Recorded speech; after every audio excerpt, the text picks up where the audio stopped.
المجاهدين رب اشرح لي صدري ويسر لي أمري واحلل عقدة من لساني يفقه قولي سبحانك لا علم لنا إلا ما علمتنا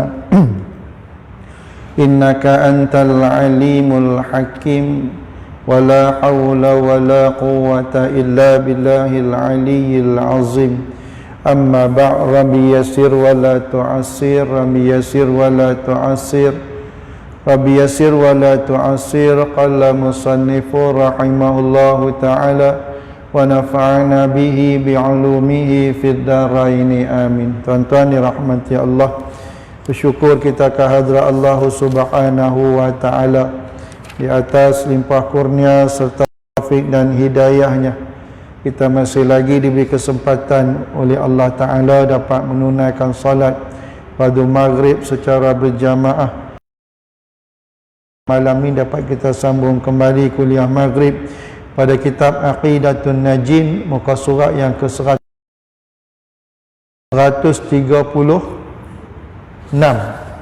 136. 3 baris daripada atas, you know? Faidatun, faedah. Bermula segala lazat yang putus dengan sebab mati itu. Dia kata kelazatan hidup di dunia ni, dia kok mana pun akan hilang, akan putus, masuk hilang. Hilang dengan sebab datangnya mati. Mati ni al-lazat, sesuatu yang memotongkan kesedapan. Tu cerita mati. Sebab tu bila mati tak ada orang suka. Mana ada orang suka mati? Ada. Mati panggil DJ main bacaan lagu dah. Tak ada. Sebab Nabi kata aktsiru min hadzimil ladzat, perbanyakkan oleh kamu ingat kepada sesuatu yang boleh kat kita punya mati, kita keseronokan. Apa dia? Al-maut tu, mati. Bila mati, dia kata di sini dia akan memutuskan 3 perkara. Yang terlebih kurangnya lazat yang hissiyah. Lazat yang hissiyah ini iaitu menunaikan 2 syahwat perut dan faras dan mati, dia akan menghilangkan kelazatan yang paling kurangnya. Kita kata apa? Kelazatan perut dan kelazatan syahwat. Dan kita pun memang kita hidup pun kira nak nyam, nak makan, kan? Tidak? Kita duduk kerja kira nak makan. Tak ada orang kerja tak makan. Simpan duit, beli rumah, beli kereta, makan tak? Bohong ya. Nah, sebab tu musim-musim Covid ni orang pentingkan makan. Orang tak nak beli benda-benda lain pun orang tak mahu dah. Sebab apa? Orang tak ada duit. Ni, makan pun kadang-kadang miss. Itu namanya syahwat. Keinginan kita ni, kelazatan kita ni makan. Sebab tu kita makan, kita mereka macam-macam pelbagai makanan. Ya. Tambah rumah kita, dia penindah. Besok punya nak masak. Ini duk fikir dah. Apa pula aku nak buat? Sambal tomat dah buat, gulai dah buat. Kan? Masak cabai dah buat, ni buat. Dalam makan rebus dah. Ha. Itu keinginan. Dia juga keinginan faras. Kemaluan kita ni ada keinginan, kita ada nafsu. Sebab tu kita berkahwin. Nak tak cukup seorang, nak tambah jadi 2. Tak cukup 2, sebab apa? Nak menunaikan tuntutan nafsu syahwat kita, faras kita. Dia benda ni akan lenyap dengan mati. Itu yang paling kurang. Dan yang pertengahannya lazat khayaliyah. Khayaliyah yang hasil daripada al-isti'la dan riyasah. Khayaliyah ni mana? Ketinggian. Tu panggil. Kadang-kadang dengan isti'la. Apa isti'la? Perasaan tinggi diri, bangga diri. Tak? Dia ada pangkat Tan Sri, Tun Sri, Datuk dan CEO, macam-macam. Dia ada pangkat, dia rasa diri dia tinggi. Gitu juga dengan ketuanan. Kalau tuan-tuan ingat dulu ada ketuanan Melayu, bangga dengan ketuanan Melayu. Benda ni akan hilang dengan mati. Sebab tu mati orang tak panggil wahai Datuk, wahai Tan Sri. Tak panggil. Hamba Allah ya. Alkin yang panggil Datuk. letak Tan Sri, tak panggil lah. Di dunia ya. Sebab tu, kalau kita ada pangkat, jangan sombong. Nak? Sampai rumah Allah pun tak main. Sombong betul. Dah dengan manusia terus cerita lah kadang-kadang kan. Nak kawan dengan yang level-level dia ya. Dengan kita ni kira boleh angguk-angguk, kira alhamdulillah. Kadang-kadang angguk pun tak mau. Punya rasa diri tinggi tu. Hang nak rasa tinggi apa? Hang mati, orang tak panggil hang Tan Sri lah. Nak? Apa kita nak bangga dengan pangkat kedudukan yang kita miliki? Nak? Kadang-kadang baru jadi ustaz 2-3 hari pun, oi dah sombong dengan orang lah. Nak? Saya kata suka saya duduk kata saya dari Lori, saya duduk lah asal dari Lori, aku kan ustaz. Lepas tu saya boleh kawan dengan semua orang, boleh lawak dengan semua orang, tak ada masalah. Nak? Saya tak rasa saya ustaz hebat sangat, boleh cakap ni kitab-kitab Rumi, kitab-kitab Jawi, apa nak bangga sangat, orang lain pun boleh baca sama ke batu juga. Nak? Maka yang kita ni duk bangga dengan ketuhanan kita, duk bangga dengan isti'la, dengan ketinggian pangkat kita ni, akan lenyap dengan datangnya mati. Mati, tak ada orang nak kenang kita dah. Nak? Tambah-tambah dengan kedudukan pangkat kita, kita buat benda-benda yang jahat, kita buat benda-benda yang boleh merosakkan ummah dengan pangkat kedudukan yang kita ni. Orang kecap, orang hina. Ya. Tuan-tuan tak kata soal abang apa semua. Kira rasuah sekarang masuk bicara penjara 12 tahun, ada yang kena 6 tahun dan sebagainya. Ada orang ni nak bangga ni. Orang hina kita lagi ada. Di dunia orang dah hina, apatah lagi besok di akhirat Allah tak pandang dengan pandangan rahmat. Sebab apa? Kita mengkhianati orang. Dengan kedudukan pangkat yang kita ada, kita khianat. Yang ketiganya, tu mati tu kira habis lah. Jangan duk bangga, tak ada apa lah. Dan yang terlebih tingginya lazat yang akliyah. Akliyah yang dibangsakan kepada akal fikiran, itu panggil akliyah. Yang hasil dengan sebab makrifah segala perkara, dan juga uquf atas segala hakikatnya, dan iaitu lazat yang khafiyah. Lazat yang khafiyah ni lazat yang tersembunyi. Yang kata akliyah ni apa? Hasil daripada makrifah terhadap segala perkara. Sebab tu kita nak kenal sesuatu perkara mesti dengan guna akal. Sebab tu orang kalau orang gila setengah, dia kan kenal sangat, dia tak kenal. Kita yang boleh kenal ni Tuan Haji ni apa semua ni dengan pangkat kedudukan dan sebagainya, sebab kita ada akal. Oh ni tu imam, ya. Oh ni tu Bilal, ni masjid ni. Sebab apa? Sebab akal. Kita kenal, oh ya Allah lama tak jumpa, akal. Orang gila nak kenal kita, dia pun tak tahu kita ustaz, dia tak tahu kita tu imam, ya. Dia boleh lebih kurang macam tu ya. Tu kita guna akal dan menyelami segala hakikat, iaitu kelazatan yang khafiyah, kelazatan yang tersembunyi, juga kita gunakan akal. Kadang-kadang benda yang tersembunyi ni kalau kita tak korek, kita tak gunakan akal, dia tak jumpa. Nampak? Apa-apa kalau benda ni tersembunyi, hang nak korek dengan apa? Korek dengan akal. Sebab tu orang makrifatullah, bila dia kenal Allah, Allah kita tak boleh tengok, Allah tak boleh kita pegang, tak boleh kita apa, tapi kita kenal Allah dengan kita gunakan akal fikiran kita, dapat makrifatullah dengan sebenar-benar kenal, dia ada kelazatan iman, dia akan datang kelazatan iman, beribadat sedap seronok macam kita lah. Semayang kita, kalau kita tak betul-betul kenal semayang kita ni, kita ni semayang ya, kita betul-betul pakai tak ada letak. Orang yang betul-betul semayang, yang gunakan akal, mentadabur bacaan dia, mengingati segala apa yang dia baca, apa yang dia buat, dia akan dapat ni kelazatan semayang. Nak guna apa?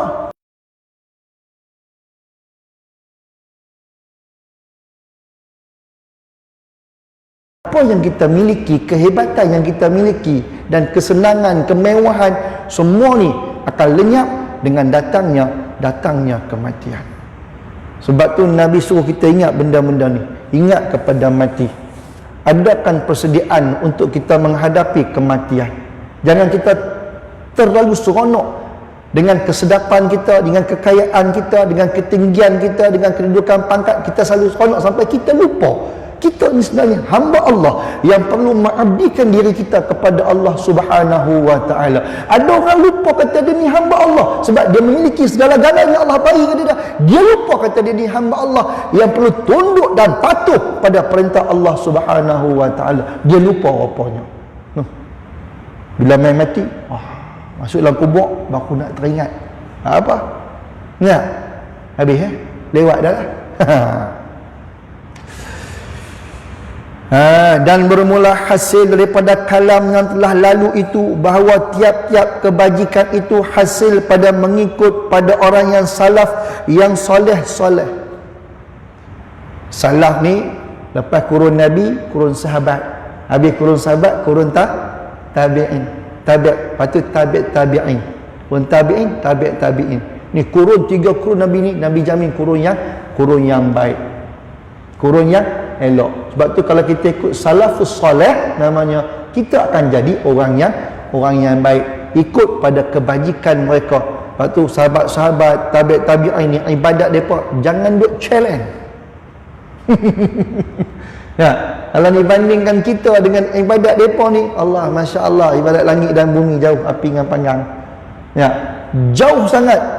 Dan kita nak bangga kata kita ni hebat, tiru mereka. Nah, tak boleh ambil semua, jangan tinggal semua, gitu. Bermula murad dengan orang yang salaf itu orang yang terdahulu zamannya, masanya, daripada anbiya, golongan nabi-nabi dan sahabat-sahabat dan tabi'in dan tabi' bagi tabi'in. Tu. Ada yang kata 5 kurun, ada kata 3 kurun, 301 sampai sekarang orang panggil khalaf. Ada kata 500 panggil khalaf, tapi yang masyhur 300. 301 ke bawah ni dipanggil khalaf, orang yang ke belakang. Salaf orang yang terdahulu. Gitu. Istimewa pula a'immah yang 4 yang mujtahidin, yang terjadi ijma' ulama atas tertegah keluar daripada mazhab mereka pada fatwa dan hukum. Nampak dia kata terutama sekali ni mazhab yang 4 ni, apa dia? Hanafi, Maliki, Syafi'i dan Hanbali. Jangan duk keluar daripada 4 mazhab ni, dia kata. Pada fatwa dan hukum, pakailah fatwa hukum depa ni. Fatwa Imam Syafi'i, fatwa Imam Hanafi, Imam Hanbali, Imam Maliki, pakai. Walaupun kita tengok Imam Syafi'i dia ada 2 qaul qadim dan qaul jadid. Kalau Syafi'i bil Kufah, Baghdad lah, Kufah ni Baghdad, sekarang Baghdad. Kata-kata Imam Syafi'i di Baghdad ataupun fatwa-fatwa dia di Baghdad, itu panggil qaul qadim. Kalau Syafi'i bil Misra, kata-kata ataupun fatwa-fatwa Imam Syafi'i di Mesir, itu qaul jadid, kata-kata baru. Dua-dua ni kita boleh pegang, tak masalah. Ya, jangan keluar daripada mazhab. Ada orang pandangan, alah dia ikut mazhab buat apa, dia kata kita faham Quran, kita faham hadis, kita boleh faham, kita ikutlah Quran hadis. Ya, hang faham betul ke Quran? Hang faham betul ke hadis? Nak cerita ni, hang masuk ulama mujtahid lah. Siapa yang iktiraf hang? Imam Ghazali pun tak masuk mujtahid mutlak, dia mujtahid. Imam Nawawi pun tak masuk mujtahid mutlak. Hang nak kata tak mahu pakai mazhab, dak? Hang siapa? Hang siapa? Ada tak kita tak mazhab pun tak apa, dia kata ni Quran hadis. Tak, mazhab ni tak ikut Quran hadis kan? Imam Syafi'i tak ikut Quran hadis kan? Imam Maliki tak ikut Quran hadis kan? Imam Hanafi tak ikut Quran hadis kan? Hang seorang ikut Quran hadis, depa tak ikut Quran hadis. Ni puak-puak sesat ni. Tuan-tuan jangan terpedaya dengan puak-puak Wahabi ni. Depa bukan nak pakai mazhab, depa tak Quran hadis. Ya, kita pun tak tolak Quran, kita pun tak tolak hadis. Siapa tolak Quran? Kafir. Tapi kita tak faham Quran, kita tak faham hadis. Ada orang yang faham, ulama, dan Nabi pun iktiraf ulama. Al-ulama warasatul anbiya. Ulama pewaris nabi-nabi. Nabi iktiraf ulama. So kita ikut ulama, kita takkan sesat. Tu Imam Hanafi, ulama. Imam Syafi'i, ulama besar satu dunia pakai mazhab depa. Tak, kita siapa ikut? Yang nak sombong sangat tak mahu mazhab ni. Saya cukup marah puak-puak ni. Kau boleh dengan puak-puak ni? Tak? Dengan puak-puak Wahabi ni. Menyesatkan orang saja. Ni, dia kata, jangan kamu keluar daripada mazhab mereka. Ikut mazhab mereka. Tak, kalau kata kamu ni pandai sangat, tak apa. Tidak. Ha? Kata mujtahid mutlak ni 18. Hanafi, Maliki, Syafi'i dan Hanbali. Yang 18 lagi, yang lain orang tak pakai untuk mereka lah. Kalau kita betul-betul macam Syedul apa dia alim, dia boleh Sultan Al-Thawri lah, Zahiri apa semua, macam dia tak apa, nak pilih mana pun. Dia alim. Kita ni macam katak lompat, ambil mazhab ni sikit lagi ni, saya takkan mazhab terus. Ya, ini semua sesat, ideologi, pandangan yang menyesatkan orang. Tuan-tuan jangan terpengaruh. Saya pesan awal-awal kat tuan-tuan, dah dulu saya pesan lah. Tuan-tuan dah ikut juga, itu tuan-tuan punya pasal. Saya tak ada hak untuk larang tuan-tuan. Tapi saya sebagai penceramah, sebagai seorang mu'allim, sebagai seorang guru depan tuan-tuan ni, saya nak cerita tuan-tuan benda yang betul, benda yang hak. Qulil haq balakan namuran. Cakap benda betul, sekalipun orang tak boleh terima, benda tu baik. Ya tak? Bapak, kita nak betulkan keadaan. Kita tak mahu masyarakat kita ni rosak dengan ideologi, pahaman-pahaman yang menyesatkan. Ya, macam dengan Syiah, Wahabi, macam-macam. Sekarang dia main agama Melayu pula dah. Nampak tuan-tuan? Dia main agama Melayu pula. Ni kita sekarang ni dengan penyakit pun main ni penyakit macam penyakit. Ajaran agama Melayu. Dan kan dalam Quran kata inna dina indallahil Islam. Tidak? Agama Islam ya. Tapi ada pengikut tak? Ada. Kok mana pun ada pengikut. Benda yang jatuh pasti ada orang kutip. Tak banyak, sikit orang kutip. Ya, sebab tu kita kena berhati-hati dalam bab akidah, kita kena jaga betul-betul supaya akidah kita berada di atas akidah yang sebenar, akidah Ahlussunnah wal Jamaah. Dan adapun amal seorang pada diri, maka harus ia taklid akan yang lain daripada mereka itu padanya. Kalau kata kita seorang-seorang nak pakai, silakan. Kita pun tak kata dia salah. Kalau pun nak pakai seorang-seorang, kalau pun nak kata ni, kata babi dan anjing bukan anjing mughalazah, sila apa nak. Ya, Quran kata aulahmul khizir, makan daging babi ya tak boleh. So kamu kata pegang tak apa. Seorang-seorang hang tak apa, hang pidakat anjing punya pasal. Jangan macam kata di masjid surau. Sebab mazhab Syafi'i, anjing dan babi najis mughalazah. Wa ma tawallada anhuma, dan apa-apa yang terberanak daripada anjing dan babi itu mughalazah. Hang nak pegang dengan mazhab yang lain ke apa sebenarnya pada mazhab yang empat ni, hang nak pegang. Ya pasal seorang-seorang hang sudah. Ya. Hang sembahyang tak pakai niat. Hang punya pasal Ya. Hamai cakap di sini, ni mazhab Syafi'i belakang ni. Saya rasa dalam masjid kita ni semua mazhab Syafi'i. Tak siapa ada mazhab Hanbali. Bagi tahu saya. Angkat tangan, tak jangan malu-malu tak apa. Bagi tahu. Tak ada kan, saya rasa tak ada mazhab Hanbali. Tak ada mazhab Maliki, tak, semua Syafi'i. So, hang mengajar Syafi'i Apa nak biar orang pening kepala? Orang Syafi'i pun tak lepas, hang nak cerita mazhab lain, lagi pening orang. Ya. Dan yang main mengaji ni, saya minta maaf cakap, yang main mengaji bukan nak alim. Ni tuan-tuan nak alim kan? Tak. Tuan-tuan mengaji untuk membetulkan amalan tuan-tuan. So kalau kita boleh keliru, tuan-tuan jadi keliru, tuan-tuan pun tak nak beramal yang macam satu. Dia. Dari universiti pondok memang kami mengaji nak alim pun. Lepas tu mengaji sungguh-sungguh dengan berkitab dan sebagainya, dengan dhabit dan sebagainya. Tuan-tuan mengaji untuk membetulkan amalan. Kok ada yang tak betul, ada ustaz ni cerita macam ni, jadi amal kita jadi betul. Itu je. Bukan nak alim pun. Sebab tu ngaji-ngaji 40 tahun pun tak boleh alim. Niat tu pun dah niat tu bukan niat nak dia alim. Niat kan nak betulkan amalan. Ada kata niat nak mengisi masa lapang, tak ada apa nak buat, main majlis ilmu. Gitu je. Kita duduk universiti, duduk pondok, target kita apa? Nak dia alim. Lepas tu kita mengaji sehari semalam 17 buah, 18 buah kitab, 20 buah sehari semalam. Start daripada subuh ni sampai pukul 2 pagi pun mengaji lagi. Pukul 12 kira mengaji biasa, standard lah tu. Tu kan yang alim tu. Tu pun tak alim pun, bohong ya. Dia cakap ya kan, tak alim pun. Lepas tu kita jangan terpengaruh dengan orang-orang yang macam ni. Dan tiap-tiap kejahatan itu hasil ia pada mengadakan orang yang khalaf, artinya jangan engkau jadikan seperti barang yang ada atasnya yang jahat daripada makhluk, kerana tiap-tiap kejahatan hasil ia pada mengadakan oleh orang yang khalaf, artinya orang yang terkemudian daripada kurun yang ketiga. Mana lepas kurun tabi' ini, lepas kurun ni baru bermulanya kejahatan-kejahatannya. Perpecahan-perpecahan ni banyak berlaku di situ. Lepas tu kita jangan duk ikut. Kalau dia tak betul, nah. Lepas tu kita tengok pertama-tama di mutaakhir kita sekarang ni, memang zaman kita zaman fitnah. Pelbagai ujian Allah bagi, tak nak cerita lah. Ujian di atas kemaksiatan. Covid ni pun ada orang buat maksiat.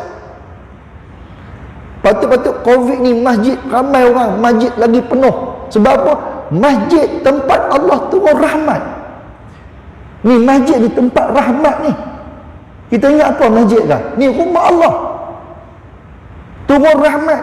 Tapi dalam masa yang sama sekarang ni ada orang buat maksiat dengan berhibur, dengan berseronok dan sebagainya. Ada. Macam mana kita nak cakap, kita pun tak reti dah. Nak cakap pun tak tahu. Cakap kita soalan cakap. Payah, tu yang payah kita. Mentaliti kita macam tu je payah. Kalau kita nak berubah, nak nyah penyakit ni, kita sama-sama mengabdikan diri. Kalau ada yang mengabdikan diri, ada orang yang buat maksiat, Allah takkan nak makbul doa kita sangat ni. Nah, semua kena kembali. Sebab tu Allah kata zaharal fasadu fil barri wal bahri bima kasabat aydin nas tu. Di akhirnya la'allahum yarji'un, supaya kamu akan kembali U-turn balik, mai sama-sama mengabdikan diri kita kepada Allah di atas ujian yang Allah berikan kepada kita ni. Satu dunia lumpuh, Allah nak bagi warning kat kita. Aku ni aku bagi sikitnya, aku boleh teruk dah tu. Sebab tu puak-puak Thamud Allah binasakan keseluruhannya. Tak ada canda, tak ada belas kasihan. Kita rahmat Nabi kita kan, wa ma arsalnaka illa rahmatan lil alamin. Sebab rahmat Nabi kita ni, Allah warning kita, Allah tak binasa kita keseluruhannya. Tapi manusia bila Allah bagi benda yang macam ni, dia tak nampak kata benda ni datang daripada Allah Subhanahu wa taala. Dia tak nampak. Ialah SOP ini asbab, tapi kita kena pandangan mata hati dengan pandangan rohani, dengan pandangan mata kasar. Allah bagi ujian, Allah bagi warning kita, beri peringatan pada umat ni, supaya ni kita kena sama-sama ni gembeling untuk mai rumah Allah, sama-sama mengabdikan diri pada Allah, sama-sama berdoa supaya Allah nyahkan bala ataupun ujian yang Allah berikan kepada kita. Yang difirmankan Allah Ta'ala pada hak mereka itu, fakhalafa min ba'dihim khalfun adha'us salat wattaba'us syahawat fasawfa yalqawna ghayya. Ni ayat Quran ni, ayat yang pertama saya buat tazkirah di masjid daerah ni. Masa tu baru-baru dapat tauliah lah. Al-Fadhil arwah Ustaz Ma'in Mazin, dia cuti hari tu, dia minta, dia taklim ngajak kuliah subuh, dia main subuh jadi imam, lepas tu dia dahad, dia minta saya ganti. Dia buat pengumuman, dia kata hari ni yang ganti saya ni Ustaz Mazlan. Dia kata dia ada tauliah. Dia beritahu dia ada tauliah. Ayat ni saya kupas, kuliah subuh. Apa maksud dia? Maka selepas mereka disusuli, fakhalafa min ba'dihim khalfun adha'us salah, satu golongan yang kebelakangan ini, yang adha'us salah, yang mereka ni mensia-siakan sembahyang, meninggalkan sembahyang. Betul Allah kata, tengok zaman sekarang ni berapa peratus yang sembahyang tuan-tuan? Tak? Berapa peratus? Ni kita buat 40 orang pun tak pernah nak penuh. Tak? Dengan JK 60 orang. Jumaat jangan duk kira, Jumaat memang bersusun orang yang tak pernah main sembahyang pun main Jumaat. Tu cerita puak-puak tu. Tak? Lepas tu masjid daerah dia bagi siap-siap dah subuh. Siapa main subuh dapat kupon siap 40 orang. Ini dia dah. Sebab apa? Ni otai main semayang, yang lain main mengecau. Dia pun kan main semayang pun. Dia pun main kira Jumaat nak main. Time tak Jumaat dia pun tak main. Dia pun main well tu. Oi, dia pun ni main well lagi. Kita yang otai-otai main lambat sikit, kita tak boleh masuk. Depa hanya depa Jumaat je. Kita 5 waktu penuh. Lepas tu kami utamakan yang main subuh tu. Itu jadi kalau buat macam tu, saya pun tak ambil pot lah. Itu depa punya arrangement, depa punya pasal lah tu. Tapi yang saya tahu macam tu. Nampak tak? Sebab Allah ussalah, mereka ni mensia-siakan mereka akan sembahyang. Maksud mensia-siakan apa? Kan tak sembahyang pun ada. Ada sembahyang tak penuh waktu. Saya sembahyang 5 waktu, ada yang 3 waktu, ada yang 2 waktu. Itu panggil Allah ussalah. Ya, dan yang lebih tepat lagi kita kata sekarang ni, sembahyang enggak tapi tak ada kualiti. Sebab tu ada pengkajian di bawah universiti tu kan. Yang sembahyang 80%. 20%. Yang sembahyang 80% tak sembahyang. 20 sembahyang. Dalam 20 yang sembahyang tu hanya 5% sembahyang yang ada kualiti. Yang lebih 15 tu kira Allahu Akbar pun ada, asyhadu pun ada. Ni kira masuk sekali kategori tu lah. Ya. Azan kadang-kadang Bilal azan pun tak betul. Asyhadu an la, dia main asyhadu. Kita dengar pun macam syahdu. Tak betul ke? Hayya ala salat, dia main hey. Ni orang Melayu panggil hey. Allah panggil hai. Hayya. Dia hey. Ada, kan saya kan bohong, saya tegak lah. Tapi tegak pengurusi, suruh pengurusi bagi. Saya tak boleh tegak ni berbenci saya. Bagi tahu pengurusi ni, bila lampu ni hantar pergi kursus ke apa-apa, azan dia tak betul. Banyak nak tegak. Banyak Datuk Imam, kadang Datuk Imam baca pun tak betul. Tak betul? Tak? Datuk Imam baca tak betul, dia tegak, oh nak marah. Tanya hukum, ni hukum apa tu Imam? Saya tak tahu, saya mengaji macam tu, elok. Dikira dia mengaji je. Han tak tahu, ikhfa kah, iqlab kah, izhar kah, ma'al gunnah kah, bila gunnah kah, apakah, ikhfa syafawi kah, izhar syafawi kah, idgham mislain kah, mat lin kah, mat tamkin, mat iwat, apa mat apa, macam mat lagi lah, tak tahu. Tak? Dia tegak nak marah. Dah, han tak tahu, perbetulkan, pilih mengaji. Nah, wattaba'u syahwat, dah dia pun tak semayang, tinggal semayang, sia-siakan semayang. Wattaba'u syahwat, ikut pula hawa nafsu. Ini yang payah. Ya, nafsu nak bawa kita ke tempat yang elok kah? Nafsu la ammaratun bisu, suruh kita buat benda-benda yang jahat. Nafsu tak suka benda-benda baik. So kalau handa tak semayang, handa nak ke mana ni? Nak ke mana? Ikut nafsu. Nafsu nak bawa ke mana? Situ dia pergi. Kita yang semayang, alhamdulillah, nafsu tak boleh kontrol kita. Tak? Tama-tama maghrib isyak ni main mengaji, nafsu tak boleh kontrol kita. Kalau tak nak mengaji, kita ke mana? Tak tahu. Saya lihat kedai kopi pun tak buka. Kalau dia pergi duduk kedai kopi, dia kopi dia pergi dulu. Habis tak boleh duduk kedai kopi. Kalau boleh duduk ni kedai kopi dulu. Kedai kopi lebih ramai daripada masjid, kedai kopi lebih ramai daripada majlis ilmu. Kita nak cerita apa? Allah kata wattaba'u syahwat. Ni surah Maryam ni. Depa ikut hawa nafsu. Fasawfa yalqauna ghayya. Dah hampa tak sembahyang, hampa ikut nafsu, kata Allah fasawfa yalqauna ghayya, maka mereka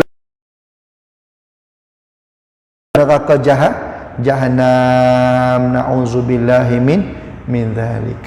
Harap kita dak lah. Habis, ketahui olehmu bahwasanya bid'ah itu mendatang akan dia oleh segala hukum syarak yang 5. Bid'ah ni pun ada kaitan dengan syarak. Sebab tu orang kata, ni baca siman Jumaat ni bid'ah. Ya memang bid'ah. Talqin tu bid'ah. Ya memang bid'ah. Apa tahlil bid'ah? Ya memang bid'ah. Bid'ah apa? Dia ada kaitan dengan 5. Wajib, sunat, makruh, harus, haram. Bid'ah lah. Itu memang bid'ah perlakuan. Tak, hukum dia apa? Hukum tu apa? Okey, hang baca simalan Jumaat, hang buat talqin, hang buat tahlil, okey, kita akui kita bid'ah. Tapi tak, apa hukum hang talqin tu? Apa tak hukum baca simalan Jumaat? Haram. Tu pokok orang kita jawab. Jawab depa. Depa kata apa? Bid'ah. Tak bid'ah apa? Imam Syafi'i berkata al-bid'atun bid'atani bid'atun hasanatun wa bid'atun dalalah. Itu Imam Syafi'i kata. Bid'ah terbagi dua, satu bid'ah hasanah, bid'ah yang baik, satu bid'ah dalalah. So kalau hamba satu bid'ah, benda yang baru dalam agama, yang Nabi tak buat, hang buat, yang tidak ada asas pada agama, itu nama sesat. Benggang perut, itu memang sesat lah. Kan? Puja pantai, Nabi tak nak buat, agama kita pun tak ada. Tapi so kalau Yasin, takkanlah Quran tak ada Yasin? Ada Yasin. Cuma Nabi tak buat versi kita. Wirid lepas bayang, Nabi tak buat versi kita. So tak ada masalah. Bukan kita tolak sunnah, tak. Sunnah Al-Kahfi, kita tak tolak sunnah. Ya, betul tak? Tak. Ada kita kata tak sunnah baca, tak. Cuma kita tak mampu baca Al-Kahfi. Kita mampu baca Yasin. La yukallifullahu nafsan illa wus'aha. Allah tak berarti satu diri mereka apa yang dia mampu. Kalau baca surah Al-Kahfi, kita ya baca. Majlis ni pernah baca Al-Kahfi tak? Malam Jumaat? Ada? Ada? Baca surah Al-Kahfi malam Jumaat? Pernah tak? Ada juga? 10 ayat ya? Bukan baca habis? 10 ayat apa barang? Ni baca habis ni. Tu imam seorang yang baca. Yang lain semua Masjid Daerah ada buat. Saya lah orang yang pertama baca surah Al-Kahfi di Masjid Daerah. Masa tu Datuk Faris nak saya baca. Ustaz Mandan bulan ni turn Ustaz Mandan baca surah Al-Kahfi. Beres Datuk. Saya seorang yang baca. Dia kata ustaz baca laju sangat, tak boleh nak ikut. Memanglah baca pelan, pukul 9 tak habis. Alhamdulillahilladzi anzala ala abdihil kitaba wa lam yaj'al lahu iwaja. Pukul 9.30. Qayyiman liyunzira ba'san. Pukul 9.30. Oh habis. Baca laju, tak boleh ikut. Yasin ni kalau tu imam terbatuk, depa tinggal tu imam tu. Punya laju, depa hafal. Sebab tu kita tak ubah la ilaha illallah. Benda macam ni pun nak ada satu isu. Tak ada isu pun benda ni. Janji hang boleh ibadat. Hang buat ibadat. Apa ibadat tu yang hang mampu? Silakan. Kenapa kita nak kata orang buat benda tak betul? Pelik mentaliti depa ni, otak depa ni pergi ke mana? Puak-puak Wahabi ni. Nah, ayo dia baca. Tu jangan lanjut laju tu. Lanjut laju kira lajak jugalah 5 minit. Lepas isyak. Ya. Kalau baca slow tu tadi, orang tak boleh ikut. So kalau kata-kata saya nak meraihkan, nak buat, boleh. Saya kata tak ada masalah. Kalau puak-puak yang tak setuju Yasin, tak apa. Nanti lepas isyak kita baca Al-Kahfi. Saya sanggup tunggu. Hampa mai 5-6 orang yang tak mahu baca Yasin, pun tak mai juga. Orang baca Yasin dia pun dah kopi. Tak mau juga. Puak-puak ni hanya nak orang tak betul. Depa tak nampak depa tak betul. Ni namanya puak-puak Wahabi. Yang nak bagi tahu. Ni tak? Tu. Tahun tu cukup. Minggu depan kita bagi panjang sikit. Kita sambung tentang ketahui olehmu bahawasanya bid'ah. Wallahu a'lam. Nak habis kita ni. Tu pun nak habis paraya. Auzubillahi minasyaitonir rajim. Bismillahirrahmanirrahim. Alhamdulillahi rabbil alamin wassalatu wassalamu ala asyrafil anbiya'i wal mursalin wa ala alihi wa sahbihi ajma'in. Allahumma rahamna bil Qur'an waj'alhu lana imama wa nuran wa hudan wa rahmah. Allahumma dzakirna minhu ma nasina wa 'allimna minhu ma jahilna warzuqna tilawatahu ana al-laili wa atrafan nahar waj'alhu lana hujjatan ya rabbal alamin. Allahumma arinal haqqa haqqan warzuqna ittiba'ah wa arinal batila batilan warzuqna ijtinabah. Allahumma nawwir qulubana binuri hidayatika kama nawatal arda binuri syamsika abadan abada birahmatika ya arhamar rahimin. Allahumma ja'al jam'ana hadha jam'an marhuma wa tafarruqana min ba'dihi tafarruqan ma'suma. Rabbana atina fid dunya hasanah wa fil akhirati hasanah wa qina 'adzabannar. Sallallahu ala sayyidina Muhammadin wa ala alihi wa sahbihi ajma'in walhamdulillahi rabbil alamin. Taqabbalallahu minkum.